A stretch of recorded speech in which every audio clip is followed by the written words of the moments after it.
예, 안녕하십니까. 안녕하십니까. 글로벌 디펜스 뉴스 팬 여러분. 자, 생명을 살리는 방송, 나라를 살리는 방송, 세상을 살리는 방송, 영혼을 깨우는 방송, 글로벌 디펜스 뉴스 GDN은요, God Defense Nation Korea. 하나님이 보호하시는 나라다, 대한민국. 자, 오늘은요, 바이든 시대, 미중 패권 전쟁, 폭등하는 한국 몸값 이야기를 한번 해보도록 하겠습니다. 자, 많은 분들이 조금 실망을 하셨을 수도 있을 겁니다. 바이든 대통령 취임식 날 뭐가 있을 줄 알았는데 아무 일도 일어나지 않았다.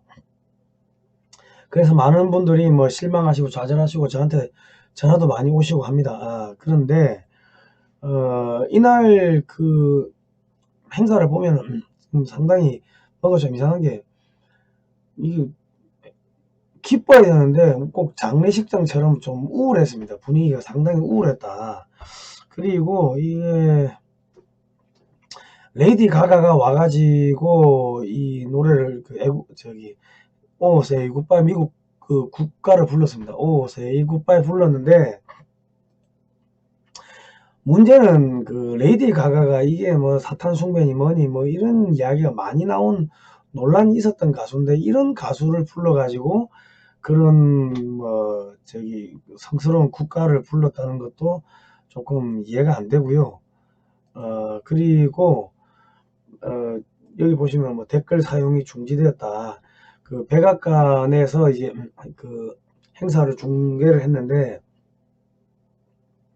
구독자가 100만 명인데 조회수가 3만 7천 밖에 안 나왔습니다. 좋아요가 521이고 싫어요가 4,200이다. 제가 방송해도 좋아요 500 이상은 나오지 싶은데, 설마 얘들이 구글에서 바이든 실어가지고 조회수 뭐 한 몇십만 날리진 않았을 거 아닙니까? 그러니까 이게 국민들 지지를 잘 못 받는 것 같습니다.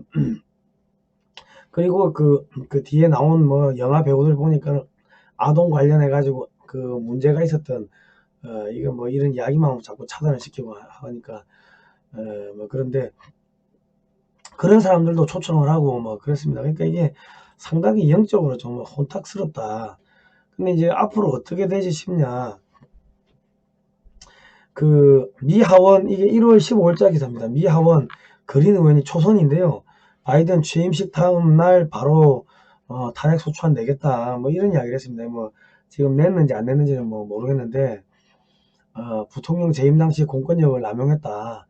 뭐 우크라이나 에너지 회사가 그의 아들 헌터 바이든과 계약을 맺을 때까지 뭐 우크라이나에 대한 미국의 대외 원조 자금 10억 달러 집행을 연기할 것이라고 말했다. 뭐 이런 이야기들, 뭐 중국 에너지 회사들로부터 바이든 가족이 이제 금전 거래가 있었다, 뭐 등등. 이 바이든 아들 바이든의 노트북에서 나온 내용을 근거로 해가지고 뭐 여러 가지 이런 것들을 한다는 거죠. 그런데 이 지금 트럼프 대통령이 집에 가면서 뭘 했냐면 핵가방을 들고 갔습니다.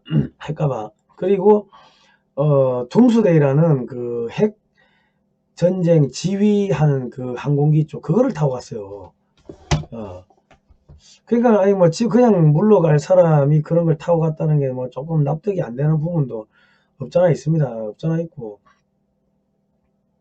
뭐 다시 돌아오겠다고 했으니까 뭐 돌아올지 안 올지 뭐 정확하게 모르겠는데, 이제 미국의 법에 대해서 좀 잘 아시는 분들한테 제가 여쭤보니까, 어, 반란법이라는 게 있답니다. 반란법이라는 게 국가 반란이 생기면 그거를 전부 다 이제 체포할 때까지 이 대통령의 임기가 자동으로 무기한 자동으로 연기가 된다. 뭐 그런 이야기를 하시더라고요. 그러니까 1월 20일 날 대통령이 뭐 취임할 필요가 없다.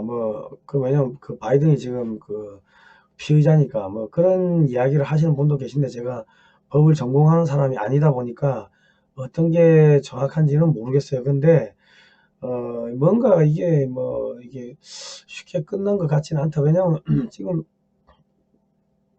행사가 끝났으면 거기에 있는 군인들이 해체를 하고 집에 가야 되는데, 군인들이 점점 더 몰려오고 있다고 합니다.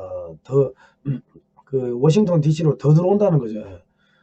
그러니까는 이게 뭔가 좀 이상한 것도 있고, 그리고 지금 여기저기서 이 폭동 세력들이 뭐 민주당 당사도 뭐 불지르고 이제, 야, 우리가 뭐 해줬으니까 내놔라, 뭐 그런 뭐 폭동도 있고 뭐 등등 여기저기서 소요 사태가 지금 조금씩 벌어지고 있다고 합니다.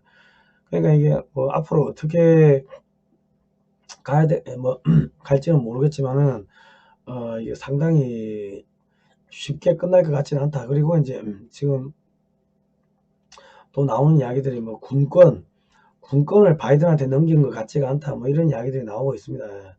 그러니까 이건 뭐 조금 더 지켜봐야 되는 거 아니냐 하는 뭐 이야기도 나오고 있는데, 제가 법 전문가가 아니다 보니까 뭐 정확하게 이야기는 못 하겠습니다. 왜냐면 제가 방송을 해가지고 뭐 미국 관련해가지고 방송에서 이렇게 올려놓으면은 경고가 들어오고 삭제가 들어오고 뭐 그러니까 이 제목도 제가 좀 이렇게 바꿨습니다. 그 원래는 미중 패권 전쟁, 바이든 시대 미중 패권 전쟁, 뭐 중국 해체 뭐 빨라진다 뭐 이런 내용이 그런 제목이었는데, 이거 뭐 문제가 생기고 그래가지고 제목도 몸값 한국, 뭐 뛰는 한국 몸값 이런 식으로 조금 바꿨습니다. 예. 근데 뭐 어쨌든 간에 지금 뭐 그냥 쉽게 끝날 것 같지는 않은 느낌이 든다. 그렇습니다. 그런데 뭐 그나저나 어쨌든 간에 바이든 쪽의 이 참모들의 그런 대중 발언을 한번 보면요. 트럼프의 강경책이 옳았다. 뭐 중국 코로나 책임 물어야 된다. 토니 블랭컨 국무장관 지명자가 이런 이야기를 했고, 중국의 불공정, 불법적 관행, 속임수에 맞서 싸워야 한다. 제닛 옐런 재무장관 지명자가 이런 이야기를 했습니다. 중국의 목표는 세계 패권 장악, 미국의 최대 경쟁자 로이드 오스틴 국방장관 지명자가 이런 이야기를 했고, 중국에 얼마나 단호한지 6개월 안에 보여주겠다. 에브릴 헤이스 국가정보국장 지명자가 이런 이야기를 했습니다. 그러니까 이게 뭐 트럼프 정권이든지 바이든 정권이든지 중국에 대해서는 강경하다고 볼 수가 있습니다. 왜냐하면 우리는 트럼프 대통령이 중국 관련 정책을 짜는가 생각하는데, 그게 아니라 미국은 뭐 브루킹스 연구소, 무슨 랜드 연구소 등등 그런 싱크탱크가 많이 있습니다. 그런 데서 이제 대외 정책 이런 걸 쭉 짜는데, 물론 바이든 대통령이 이제 당선이 돼가지고 뭐 쭉 간다고 가정을 했을 때 국내 정치는 좀 엉망이 될 겁니다. 뭐 그런 뭐 선 관련해 가지고 문란해질 거고, 뭐 여러 가지 뭐 경제도 엉망이 될 거고, 뭐 최저임금도 막 몇 배로 올려버리고 해가지고 완전히 엉망이 될 건데, 대외 정책은 민주당이나 공화당이나 이제 당별로 바뀌는 게 아니라 밑에서 이제 다 세팅이 하는 거죠. 그러니까 사실은 트럼프 대통령의 그런 대중 압박 정책이 트럼프 대통령이 만들었다고 생각하는데, 오바마 정권 말기에 오바마 대통령이 우리는 아시아로 간다고 이제 선언을 했습니다. 오바마 정권 초기에는 전략적인 내라 가지고 뭐 중국이 뭐 그렇게 크지를 않았어요. 근데 가면 갈수록 크니까 오바마 말기에는 이제 이거 중국 때려야겠구나 해가지고 그때부터 이제 우리 아시아로 회귀한다 뭐 그런 이야기들이 쭉 나왔고, 이제 중국을 이 압박하고 견제하고 이제 뭐 그런 여러 가지 정책들이 그때부터 만들어지기 시작했고, 그거를 트럼프 대통령이 그냥 이야기를 한 겁니다. 이야기. 예. 그러니까 대외 정책이란 거는 대통령은 밑에서 싱크탱크가 다 짜는 거고, 미국의 대통령은 소위 말해 앵무새죠. 앵무새, 배우. 그러니까 누가 얼마나 이거를 다 더 리얼하게 국민들한테 이야기하느냐, 그거지. 공화당이나 민주당이나 대외 정책은 똑같고, 국내적으로 뭐 조금 이렇게 정책이 달라질 수가 있다. 뭐 그래 보시면 되겠습니다. 예. 그렇게 보니까 일단 중국은 가장 중요한 전략적 경쟁자입니다. 우린 동맹국가 협력해야 합니다. 이건 이제 NTD 코리아라는 유튜브 채널 가서 보시면 나옵니다. 제닛 옐런 재무장관 지명자가 이런 이야기를 했는데, 여기 보시면은 또한 그들과 경쟁할 수 있도록 경제를 강화해야 합니다. 뭐 이런 이야기를 했습니다. 그러니까 이게 무슨 이야기냐면 중국을 전략적 경쟁자라고 했습니다. 지금 미국의 3분의 2까지 중국이 쫓아왔어요. 하늘색 막대 그래프를 보십시오. 그리고 어, 밑에 보시면 일본, 독일, 뭐 인도, 영국, 프랑스, 이탈리아 이런 나라들 다 동맹국 아닙니까? 빨간 테두리 안에 있는 나라들. 우린 동맹국과 협력해야 한다. 또한 그들과 경쟁할 수 있도록 경제를 강화해야 한다. 그게 뭐냐면 동맹국들이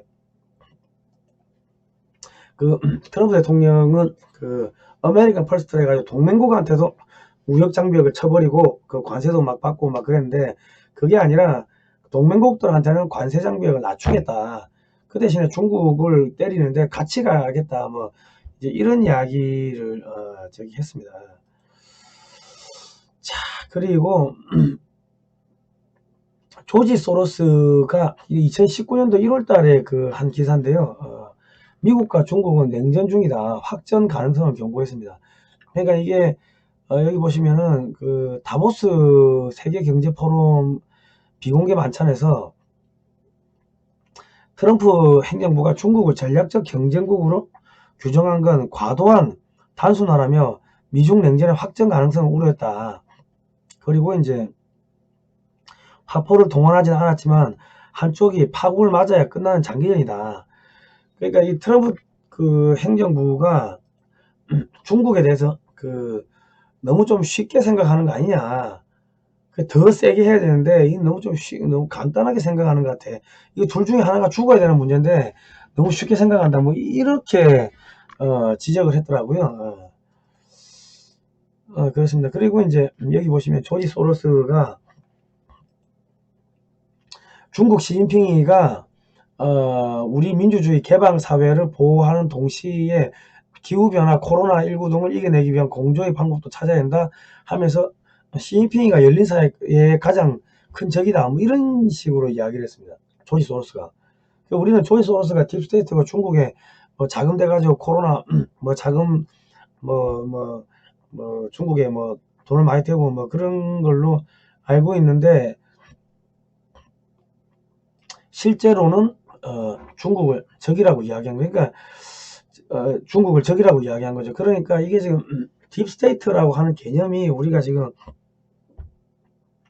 뭐 일루미나티 뭐 해가지고 다 친중이다 뭐 이렇게 생각을 하는데, 굳이 꼭 그건 아닌 것 같다는 거죠. 그러니까 그 앞전까지 바이든이 힐러리 저 오바마 정권에서 뭐 이런 거 저런 거 하면서 중국하고 좀 뭐 이것저것 받아먹고 뭐 경제적으로 얽힌 게 뭐 많고 한 거는 그때만 하더라도 중국을 이 잠재적 경쟁자로 바라보지를 않았는데, 지금은 상황이 달라졌다는 거죠. 그래 보시면 되겠습니다. 뭐 트럼프 대통령도 독재자가 되고 싶어 하겠지만 미국은 헌법이 있는 나라다. 트럼프 집권으로 미국이 약해졌지만 트럼프 대통령은 스스로는 파멸로 몰아갈 것이다. 뭐 이런 이야기를 좀 했습니다. 트럼프가 예상을 뛰는 경향이 있다는 점에서 자멸할 것이다. 그러니까 너무 이제 좀 같이 쭉 가야 되는데 너무 일방적으로 왔다 갔다 널뛰기를 하니까 이게 좀 힘들다. 그리고 이제 동맹국들을 너무 무시하고 뭐 아메리칸 퍼스트 하다 보니까 그거 좋은데 동맹국들하고 관계가 소홀해지다 보니까 약해졌다. 뭐 이런 이야기들을 좀 했다는 거죠. 근데 이제 웬디 셔먼 미 국무부 정무차관입니다. 이 정무차관 지명자죠. 부장관. 그런데 정치 지도자가 과거의 적을 비난함으로써 값싼 박수를 받는 것은 어렵지 않다. 뭐 이런 이야기를 쭉 했는데, 이게 누구를 상대로 이런 이야기를 했는지를 잘 가늠을 못하겠어요. 이게 과거의 적을 비난함으로써, 그러니까 뭐 반일 운동 해가지고 저기 뭡니까, 값싼 박수를 받는 것은 어렵지 않다. 꼭 문재인 정권을 이야기하는 것 같은데 정확한 의미를 잘 모르겠어요. 누구를 지칭해서 이런 이야기를 하는 건지를. 그런데 웬디 셔먼을 보니까 김정일도 면담했고 2000년부터 빌 클린턴 행정부에서 국무부 대북 정책 조정관을 했고 김정일도 면담을 했습니다. 평양을 방문해가지고. 그리고 2019년 3월 달에는 영변 핵시설 폐기만으로 대북 제재 해제하는 것은 비현실적이다. 영변 핵시설 폐기는 큰 단계이지만 필요한 모든 것은 아니다. 이게 더 세게 압력을 넣고 해야 되는데 트럼프 행정부가 왜 이렇게 약하게 하냐, 뭐 그런 이야기를 했습니다. 그리고 김정은이 핵무기를 사용하지 않기를 기대하지만 여러 면에서 억지로 확보한 것은 분명하다. 그러니까 핵무기 갖고 있는 것 같아. 더 세게 압박을 해야 돼. 뭐 이런 이야기를 했다는 거죠. 자, 그리고 외교부의 블링컨 미 국무부 장관 내정자는 이 사람은 한 수 더 뜹니다. 2018년 6월 뉴욕타임즈 기고문에서 북한을 세계 최악의 수용소 국가라고 이야기를 했고 김정은을 최악의 폭군이라고 이야기를 하면서 트럼프 행정부의 그 대북 정책을 비판했습니다. 그러니까 지금 북한 문제 관련해서는 민주당이 더 세게 나간다는 거죠.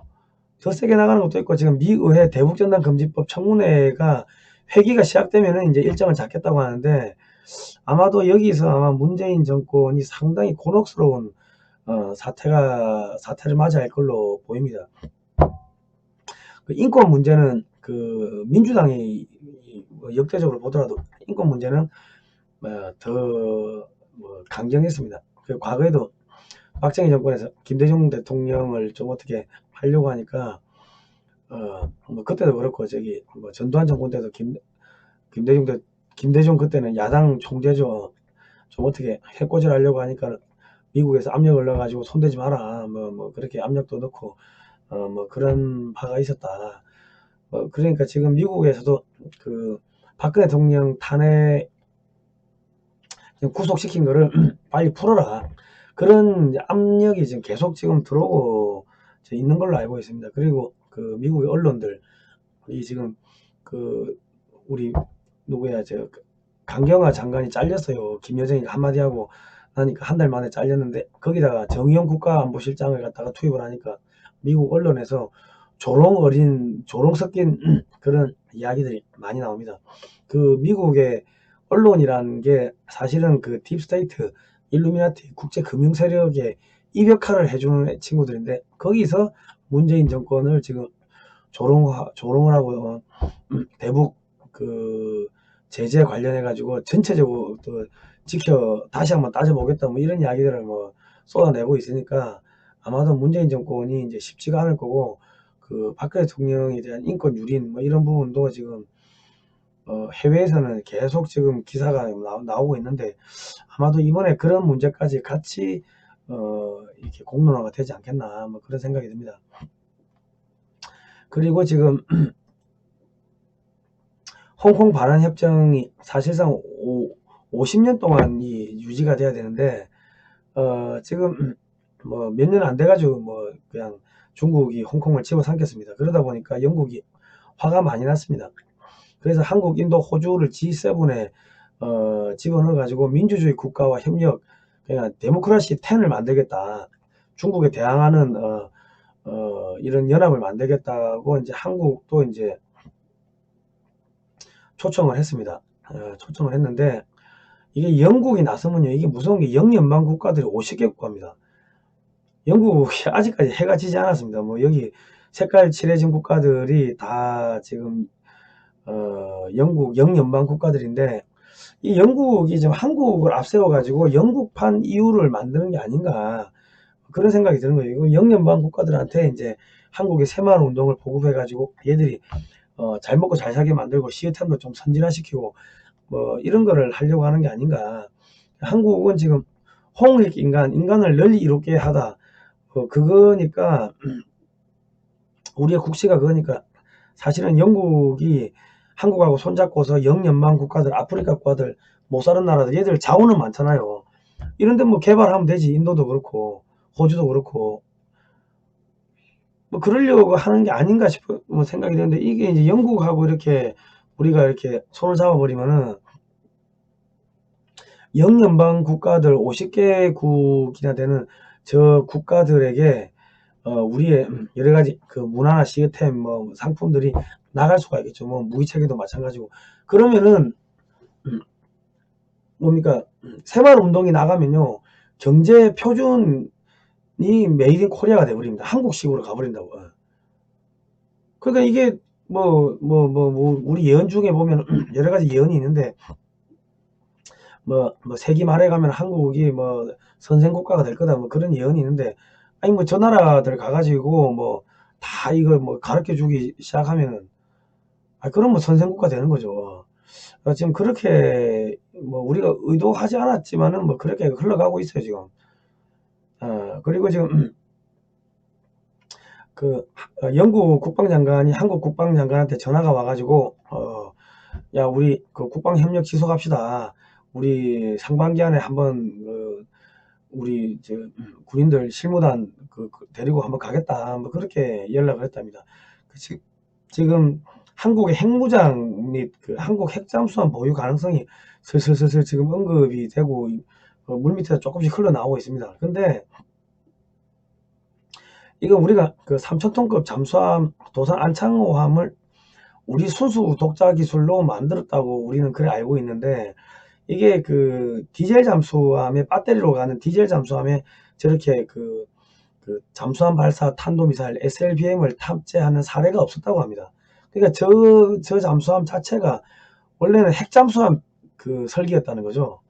핵미사일을 발사하는 그 잠수함 설계였다는 거죠. 그러니까 이게 지금 뭐 물밑에서 흘러나오는 이야기는 영국의 밥콕이라는 핵잠수함 만들고 저기 항공모함 만들고 이런 거 전문 설계하는 그 회사가 뭐 설계 자문을 해줬다. 뭐 그런 이야기가 나오는데 뭐 그건 확인은 안 되죠. 그런 이야기 흘러나옵니다. 그러니까 영국이 한국에 이런 그 이 핵잠수함 만드는데 지원을 해주는 게 아닌가 하는 생각이 듭니다. 그리고 지금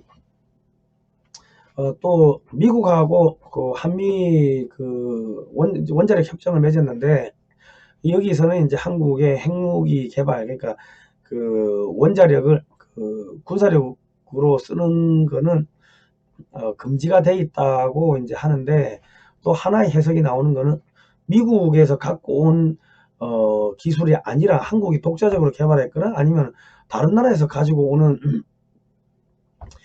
핵 관련 뭐 이런 기술에 대해서는 미국이 그 한미 원자력 협정에 의거해서 제재를 할 명분이 없다. 뭐 그런 해석도 나오고 있습니다. 그러니까 영국에 와가지고 뭐 핵기술을 준다든지 했을 때 한국이 핵잠수함 만들고 뭐 핵무기를 보유하는 게 전혀 문제가 없는 상황이 되는 거죠.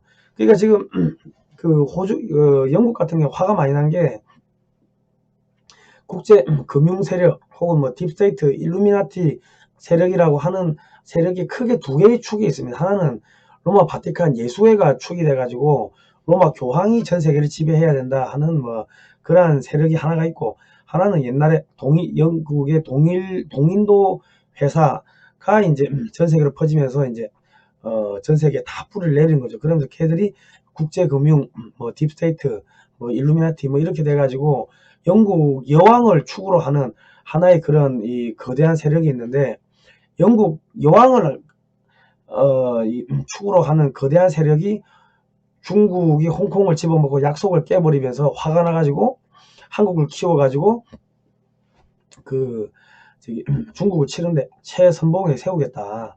옛날에는 러시아가 남하하는 걸 막기 위해 가지고 뭘 했습니까? 한국에 와가지고 협력하자고 하니까 한국이 고종이 아간파찬 러시아 대사관으로 가보니까 그 영일 동맹을 맺고 일본을 키워가지고 러시아를 이제 견제하게 만드는데 그 과정에서 이제 그 한반도가 조선이 일본의 식민지로 넘어간 거죠. 그랬는데 지금은 한국을 키운다는 거예요. 한국을 왜 키우는가 뒤에 이유가 나옵니다. 이제 그거는 뭐 뒤에 다시 말씀드릴게요. 근데 지금 인도에서 9조 원짜리 그 잠수함 사업을 한대요. 재래식 잠수함 사업을 하는데 이거 가만히 보니까 이 성능 요구 조건이 우리나라 도산 안창호급하고 거의 유사하다는 거죠. 그러니까 안창호 한국산 잠수함이 될 가능성이 매우 높다는 분석이 나오고 있습니다. 뭐 9조 원 날로 먹는다는 거지. 그리고 지금 인도가 그 우리나라에서 그 자주포, K9 자주포를 10대를 사가고 90대는 현지에서 생산을 하는데, 그런데 지금 그거 외에도 한국산 비호, 복합, 방공포뿐만 아니라 탄약 등등 뭐 여러 가지 무기들을 지금 계속 사들이려고 지금 입재를 하고 있다. 중국을 때려잡기 위해 가지고 한국산 무기를 산다는 거죠. 인도도 영연방 국가 아닙니까? 그런데 웃기는 거는 그 우리 문재인 정권이 친중 정권인데 중국을 때려잡는 무기를 인도한테 계속 팔고 있는 거예요. 참 이상하죠. 그리고 지금 뭐 K9 자주포가 호주가 한국의 K9 자주포를 1조 원치를 사갔습니다. 사가고 나더만은 지금 약 뭐 12조 원짜리 그 장갑차, 그러니까 보병 전투 차량 사업을 하는데 이게 뭐 이 장갑차 도입 비용만 뭐 한 5조 정도 들고 나머지 또 뭐 부품이라든지 이런 비용이 추가적으로 들겠죠. 그런데 이게 한국이 될 가능성이 매우 높다는 이야기가 나오고 있습니다. 왜? 성능은 독일제나 한국제나 뭐 비슷비슷한데 독일이 약 한 130억 원 정도 되고 한국이 약 한 110억 원 정도 된다. 그러니까는 지금 하나 디펜스에서 만든 이 장갑차가 이길 가능성이 이제 높다는 거죠. 그래서 지금 영국이 한국하고 이렇게 야 우리 같이 작업 좀 하자, 뭐 국방 협력을 하자고 하면은 영연방 국가들한테도 영향을 미친다는 거죠.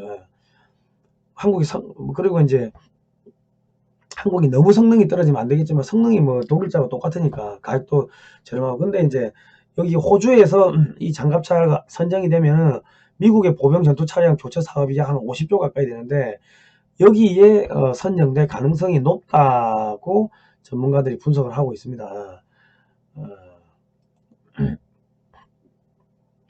그 지금 한화하고 미 육군이 첨단 무기 체계를 공동 연구 개발을 하기로 이렇게 나섰기 때문에 뭐 국산 장비가 뭐 미국에 도입될 가능성이 높은데, 그렇게 되면은 전 세계 보병 전투 차량 시장을 석권을 할 수가 있게 됩니다. K9 자주포가 전 세계 시장의 지금 48%, 거의 한 절반 가까이를 차지했는데 뭐 이렇게 될 가능성이 높다는 거죠. 그런데 지금 또 하나의 이제 그 소식이 들려온 게 44조 원짜리 호주 잠수함 사업이 있는데, 이게 후속 군수 지원 뭐 부품 뭐 이런 것까지 하면은 부품 납품까지 하면 약 한 90조 원이 된다고 합니다.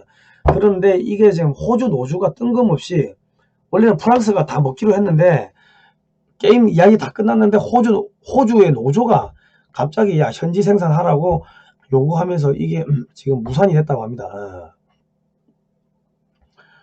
그러니까 지금 한국은 기술을 너무 잘 주니까 그 호주가 좋아하거든요. 인도도 좋아하고. 그 뭐 하다 보면 이 90조짜리 잠수함 사업이 한국한테 넘어올 가능성도 뭐 배제할 수가 없는. 그러니까 지금 영국이 야 우리 같이 좀 하자, 뭐 계속 그런 국방 협력을 하자고 하는데, 공교롭게도 호주하고 인도가 영연방 국가다. 그런데 호주에서 뜬금없이 프랑스가 먹기로 했던 그 90조 원짜리 잠수함 사업을 갑자기 뜬금없이 노조가 들고 올라가지고 파토를 놔버렸다는 거죠. 그러면 한국의 저거 도산 안창호급이 뭐 거기에 뭐 사이즈가 뭐 조금 뭐 비슷하니까 그런 거를 집어넣을 수가 있지 않겠냐, 뭐 그런 뭐 의견도 나오고 있습니다. 이거는 뭐 가봐야 알겠죠. 그런데 왜 지금 이 일본은 사라지냐? 일본에 대해 가지고 관심이 없어요. 바이든 정부도 그렇고 트럼프 정부도 그렇고 영국도 마찬가지고. 왜? 영국 그 IT, 그러니까 5G 관련 기술, 인공지능 뭐 기술, 바이오 기술, 조선 기술, 드론 기술, 방위산업 기술, 뭐 원전 기술, 전기전자, 뭐 문화산업, 로봇, 항공우주 등등등 거의 모든 기술들이 지금 일본이 한국에 비해서 지금 떨어지고 있습니다. 그 일본이 지금 그 이제 거의 뭐 막장으로 가는 거죠. 거기다가 지금 영하 20도가 떨어지는데 후지산에 눈이 와도 쌓이지 않는다, 뭐 이런 기사들이 뭐 최근에도 지금 나오고 있습니다. 그러니까 후지산이 폭발한다, 뭐 그런 이야기들이 끊임없이 나오고 있고, 뭐 지진, 뭐 화산 이런 이야기가 계속 나오고 있는데, 후지산이 폭발하면은 뭐 도쿄, 뭐 나고야시, 뭐 오사카 이런 그 공업 단지 이쪽 라인들이 완전히 이제 초토화가 되겠죠. 그러니까는 이 백혈병 걸려가지고 조만간에 언제 죽을지 시한부 인생인 친구한테 뭔가 기술을 가르쳐 주거나 그러진 않을 거 아닙니까? 아니, 그냥 편히 쉬라고, 편히 쉬다가 뭐, 니 나중에 언제 죽을지 모르니까 그냥 뭐, 마음이 편하게 쉬어라.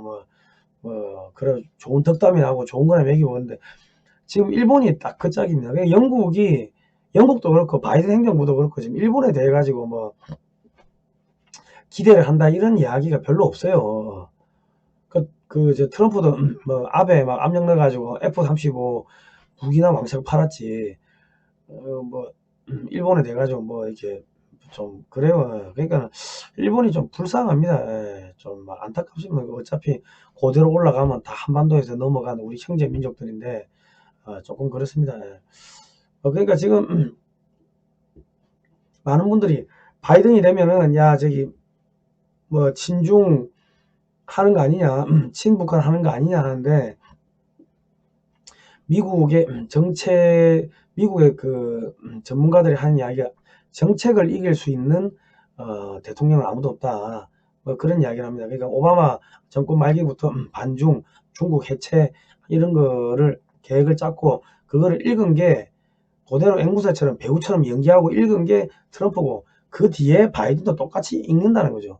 그런데 이제 미국 내부의 정치에 있어 가지고는 그 대통령 성향에 따라 가지고 이게 완전히 극과 극으로 갈라질 수가 있는데 지금 바이든이 되면은 미국은 뭐 최저임금이 급격하게 올라갈 거고 뭐 성적으로 물러내지고 소돔과 고모라가 될 겁니다. 그리고 이슬람 난민들 계속 중남미 난민들 받아들일 거고 뭐 옛날처럼 그렇게 뭐 돌아갈 거니까 미국이 이제 점점 이게 죽어가겠죠.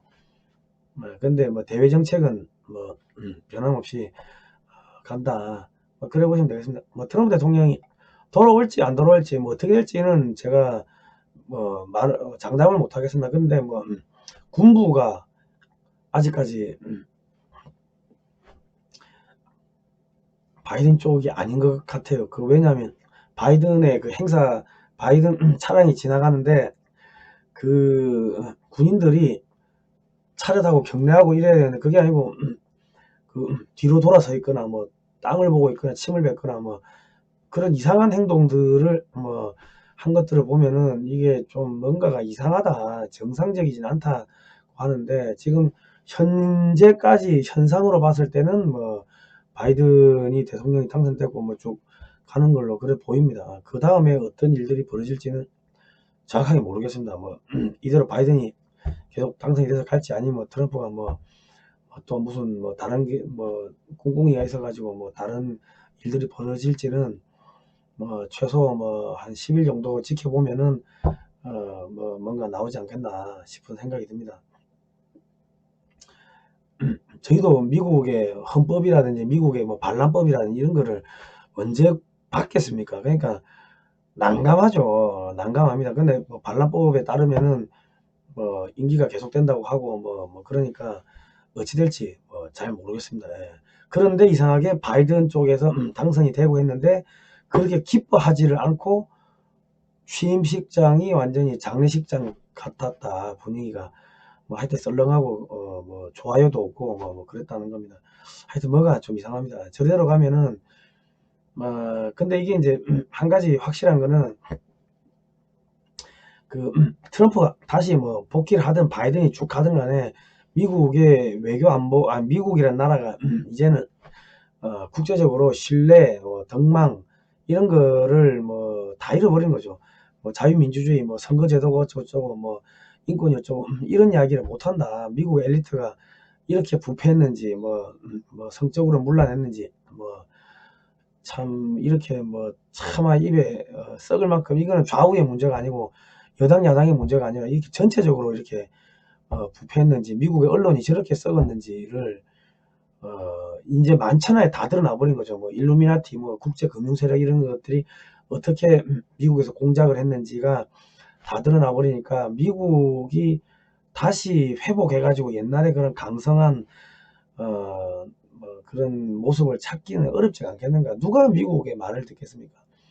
뭐 독재국가 가가지고 야씨 뭐 인권 어쩌고저쩌고 야 민주주의 이런 거 해야지 하는데 그 나라가 야 민주주의야 다 그 부정선 가드만 그 그래 하는 거나 우리가 하는 거나 뭐 다른데 이런 식으로 나오면 할 말이 없어지는 상황이 되는 거예요. 미국의 이제 말빨이 안 서는 뭐 그런 상황은 그 어쩔 수가 없을 것 같습니다. 예. 그거는 참 가슴이 아픈 미국이 어쩌다 이렇게 한 방에 이렇게 훅 하고 무너졌는지 좀 제가 가슴이 많이 아픕니다.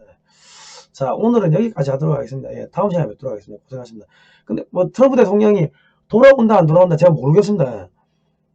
그 미국의 그 법이 어떻게 되는지 반란법이 지금 실행이 돼가지고 진행이 되고 있는 건지 안 되고 있는지 하도 뭐 이런 뉴스 저런 뉴스 가짜 뉴스들이 많이 유포되고 해가지고 정확하게 모르겠어요. 근데 뭐 그런 반란법이란 조항이 있대요.